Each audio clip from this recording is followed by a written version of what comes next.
Hello hustlers, and welcome to another episode of the IVA Hustle Channel.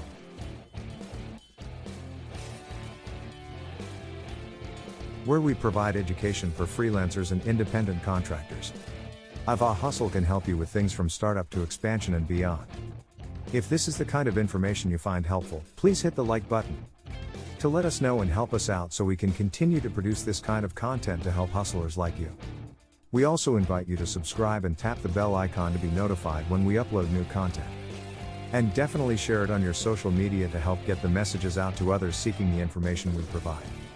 Our motto is IVA Hustle, and you should too. On today's episode, we'll look at how successful freelancers proclaim expertise in their fields of interest. When you think of expertise, you might be a little intimidated. Most individuals never believe they know enough to be considered an expert, let alone proclaim themselves to be one. Your knowledge, on the other hand, is what you can sell to clients, and guess what? You don't have to know everything to be considered an expert in your field. Simply knowing a little bit more than your ideal consumer is all it takes to be seen as an expert and to be compensated appropriately for your knowledge and expertise. Although being an expert in your field should be a goal of yours, as long as you maintain a competitive edge over your target audience, you will be perceived as such by them as long as you stay ahead of them. However, the way in which people define skill varies greatly from one individual to the next. The reality, however, is that expertise is actually about a never-ending learning process and the condition of being a lifelong student in your profession. Don't wait till you've gained confidence in your abilities. The majority of people, particularly women, tend to minimize their level of knowledge in a variety of areas.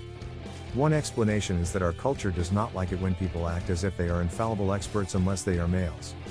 So, women undervalue their contributions or skills and thus rate their services more cheaply even if they've been producing quality work, goods, or services for years. But as a matter of fact, a modest expert performs far better than someone who believes that they know everything, since they tend to communicate more effectively. Unfortunately, some people allow their doubts to take root and sabotage their efforts to achieve success. This is why freelancing and being an independent contractor offers you the ability to shine and show what you know. You are under no obligation to wait until you feel like an expert. Instead, you simply act in the manner of one. The truth is that an expert is someone that spends their entire lives learning about the subject matter in which they wish to be recognized as an expert. Even if you are working on projects, as a freelancer you continue to study.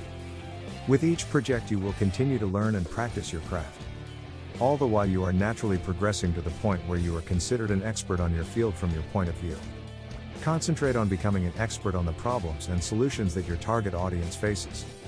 When you are a freelancer or independent contractor, one of the fastest ways to establish yourself as an expert in the eyes of your target audience is to devote the majority of your time and energy to learning about the difficulties that your target audience is experiencing and the solutions that are available to them.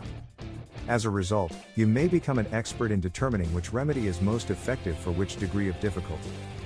This is a great way to market your services by offering the solutions you can provide to specific problems.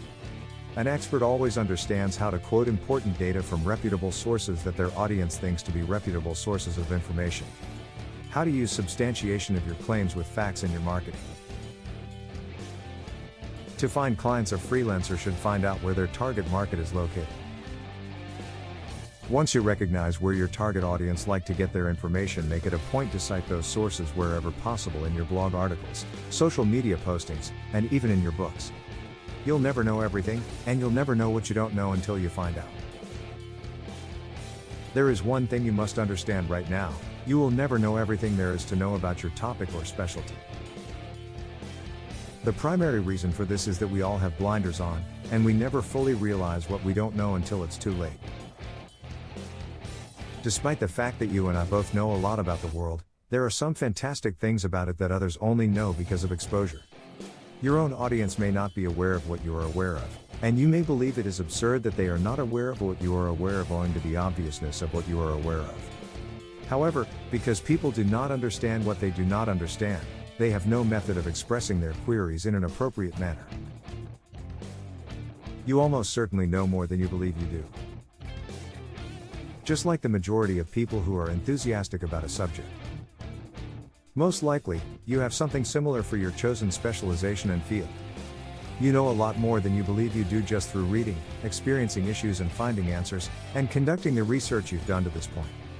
The accumulation of your knowledge and experience means that you most likely know a great deal more than you realize. As a result, make sure to give yourself credit for all you have done and will continue to do going forward. As you can see, the term expert is used in a figurative sense. For example, while you possibly are not familiar with brain surgery, you may be familiar with brain cancer because you have personally experienced it or lived with someone who had it and can speak to that aspect of the disease.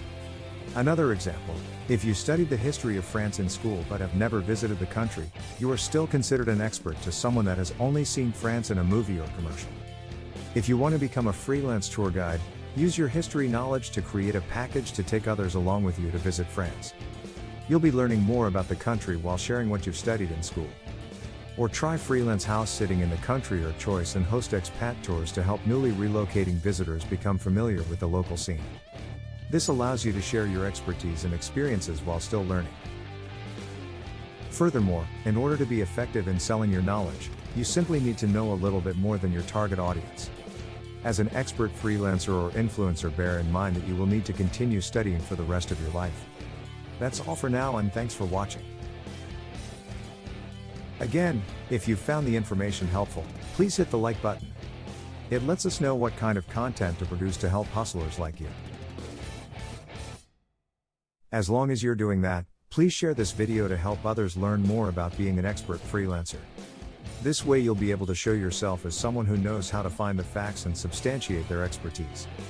We invite you to subscribe and tap the bell icon to be notified when we upload new content.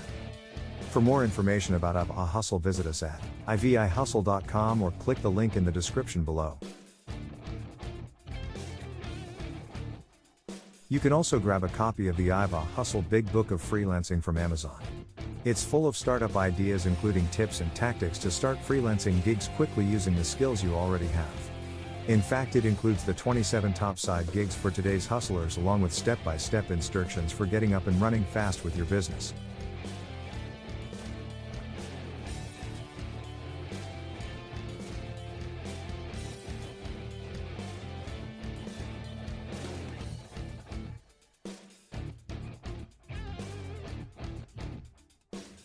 Please visit the IVA Hustle Patreon page for longer, more informative videos, merch, and reports. Visit us at patreon.com/IVA Hustle, or click on the link in the description below.